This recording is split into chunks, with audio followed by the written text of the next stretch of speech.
I keep hearing over and over, black fatigue, black fatigue. It's a new dog whistle. It's a new racist, let's call it for what it is. It's a new racist terminology to express white individuals that are only thinking about black people within this country and what they feel the problems are that they contribute towards society, being that it's violence or just social behaviors, or it could be anything. It could be cultural. And I've termed it now as black fatigue. And this is as if they are a much higher supreme being of people within this country. Now, what I think is the core problem is that they're forgetting that this is a nation of many people. And there's many contributions that have gone towards good and bad behaviors of citizens within this country. And we cannot make it without each other. That's another thing. But I look at this Colorado shooting of this high school, and I look at the shooting that occurred last night with the unfortunate death of Charlie Kirk. And I think to myself, all of these shootings that are occurring on a much mass platform. Now, the black man that murdered the young lady on the train in Charlotte, that's a problem. That is a serious problem. And I made a video about that. And if you think that is not a problem, something is terribly wrong with you. Because it is a problem. Check out my video on my channel about that. And what I suggested should happen in regards to that man that took that young woman's life. It was a cruel crime.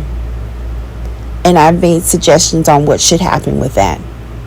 And also, too, the lack of humanity that was experienced on that train during those critical moments after he stabbed that young woman of other people that were riding that train car.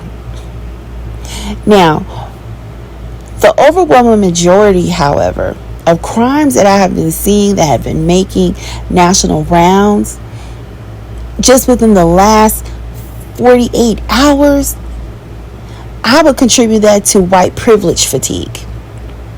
Again, another school shooting in Colorado, September the 10th, 2025. Here we go. Another high school having to experience the terrorism of someone taking their sense of safety, their sense of stability while they're educated throughout the day, leaving their parents, leaving the security of their home.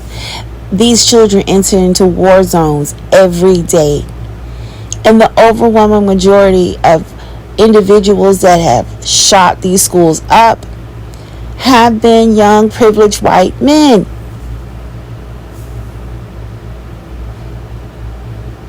Let's go back now to Columbine, same state.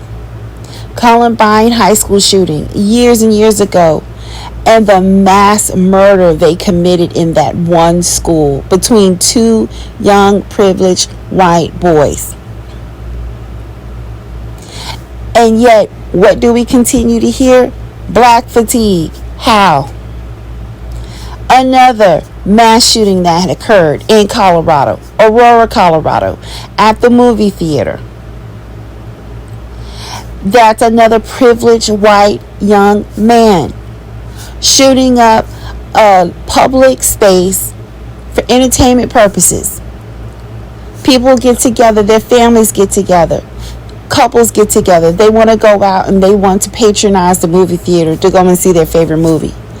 And he made it a war zone. That is what you call white privilege fatigue. Just a few months ago, In Athens, Georgia, another high school being shot up by another white privileged young man. Turned his school into a war zone. A nice school in a nice community. He killed multiple people, staff and his students, his fellow students. That's what you call white privilege fatigue. The demographic is described to be through AI. AI has described it as it is massively a gender issue. White individuals are overrepresented in mass shootings compared to other shares of population. That means that it's not a black issue. It's not a black fatigue issue. That's a white fatigue issue. And it's a mass shooter that's overwhelmingly male. Again, a white male privilege fatigue that is draining the United States. A demographic that is particularly pronounced among young white men. It says the ages. While ages vary, young white men often perceive themselves as victims and are frequently associated with fame-seeking mass shootings, especially targeting schools. And what are the contributing factors? Societal pressures and masculinity. Some researchers and journalists suggest that a combination of class and ideals of white masculinity contribute to the issue. Young men who struggle to achieve financial security and traditional forms of masculine success may experience resentment and anxiety.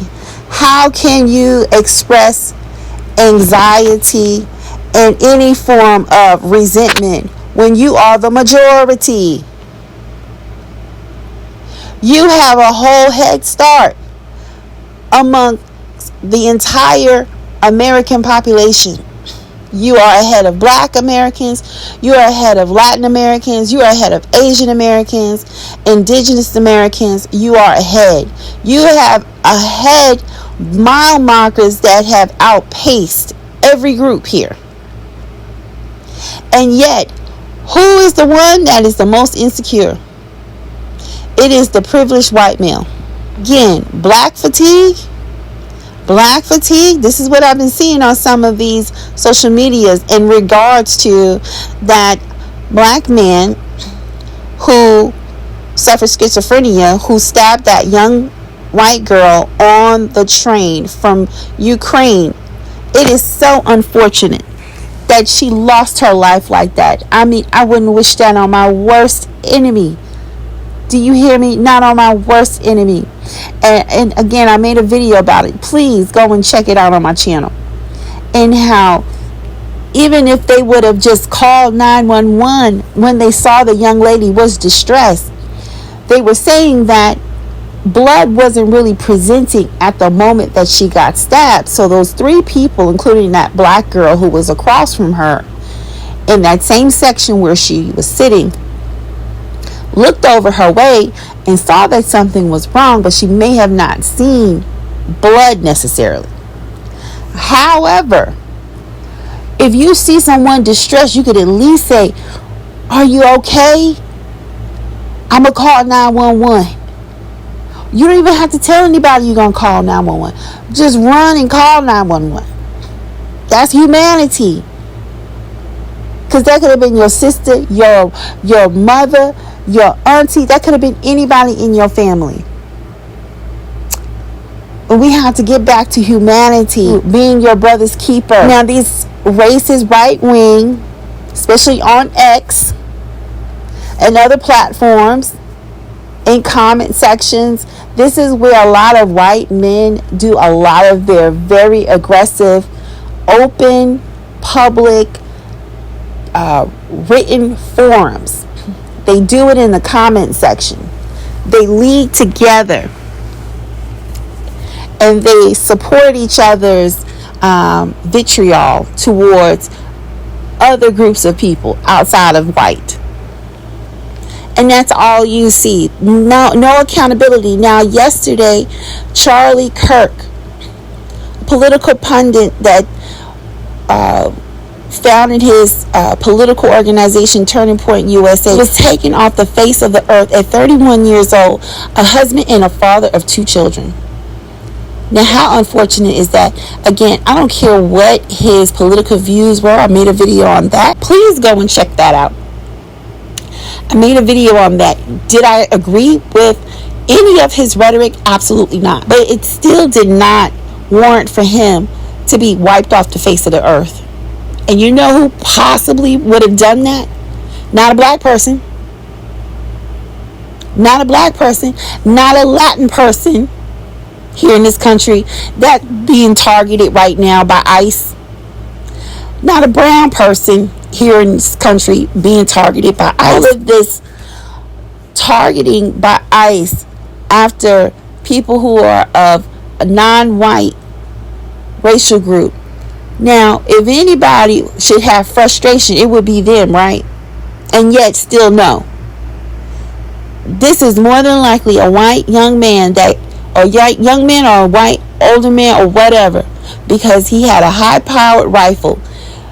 The trend is for those types of high-powered rifles, typically white men here in the United States purchase those types of firearms. That's white privilege fatigue. Sent these young students hauling tail at the Utah University. Now, the university, along with other people within that state, I understood that 6,000 people wrote a petition stating that they didn't want Charlie Kirk on that campus, starting the kickoff to his new campaign with his organization Turning Point USA, because they understood that continuing to build up this very divisive and destructive rhetoric, it only fuels white privilege, white fragility, white discord, a feeling of being targeted because you're white, a feeling of being left out or being falling behind because you're white, not because of merit, not because you test well, not because you actually put in some elbow work. No, just because you're white, you're not getting ahead anymore. And so, yeah, they signed a petition saying they didn't want him on here. And I wish that they would have listened to the voice of the people. Charlie Kirk would be alive today. White privilege fatigue. Now, you're so concerned about black fatigue, and you need to be worried about getting your own social problems in order. Stop worried about black people and what we have going on. Especially when we have been the group that has had the least in this country. Stop worrying about black people. You're not perfect yourself. All humans have work to do, including yourself. And especially here, the majority in the United States. Violence is the enemy. That's the enemy. It's violence. Division is the enemy. And that's what causes the violence. Political platforms like Fox and other overly conservative right-wing conspiracy theorists, conspiracy supporters, those who support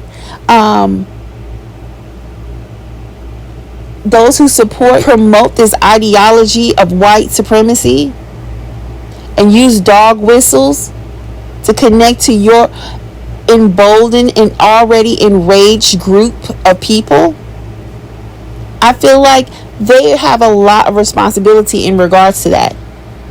I'm neither Republican or liberal or independent. I vote for what makes common sense. I'm a part of the common sense political party. And it says it right here. Rolling Stone says that this is the new dog whistle. Black fatigue has become a new racist punchline online.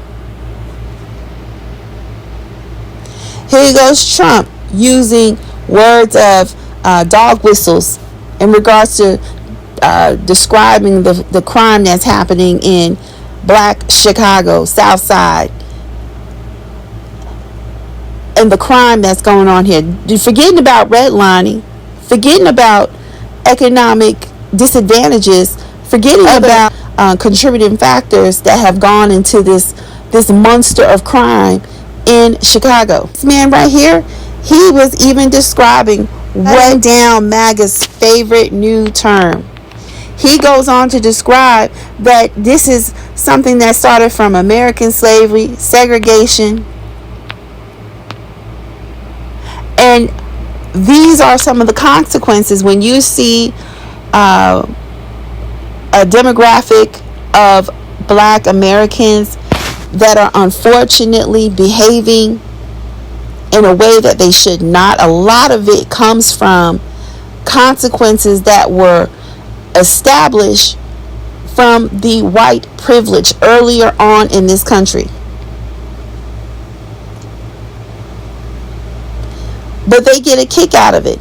A majority of white people who do not understand, who do not get it, who is not with the program.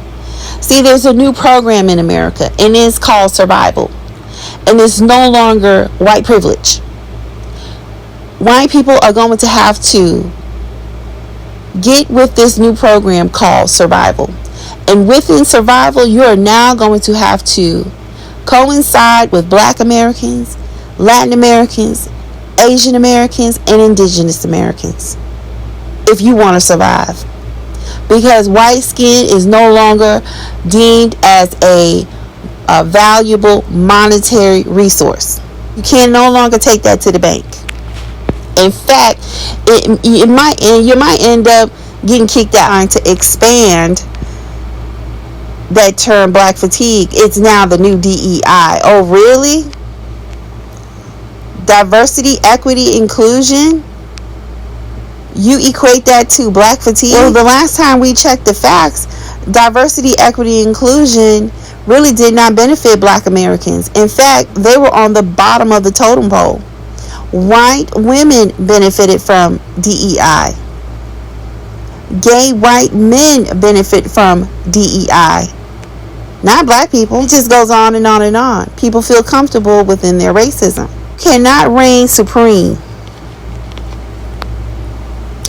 in a system within a stolen nation and where you organize supremacy with no merit. It's never going to last.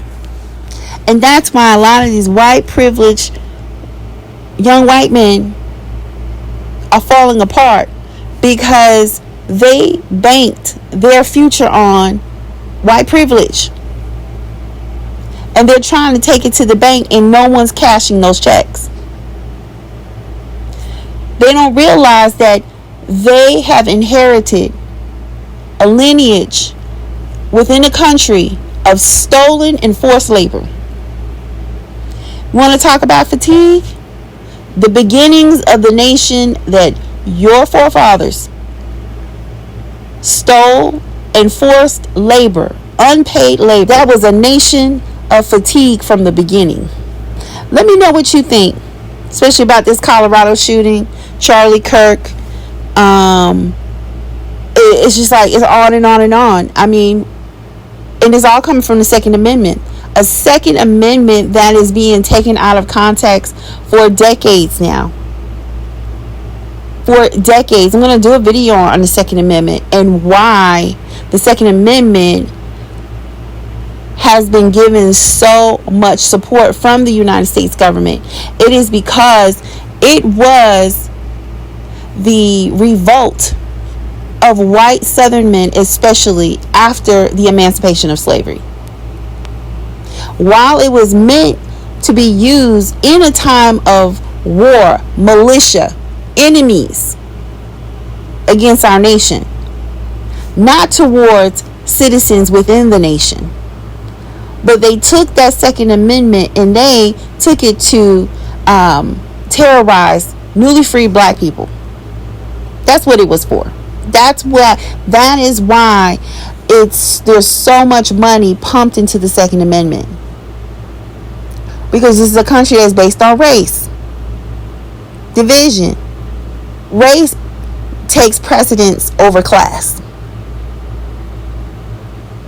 And they will do anything to defend that privilege. Again, please like, share, and subscribe. Thank you so much for listening. I hope you have a blessed rest of your day.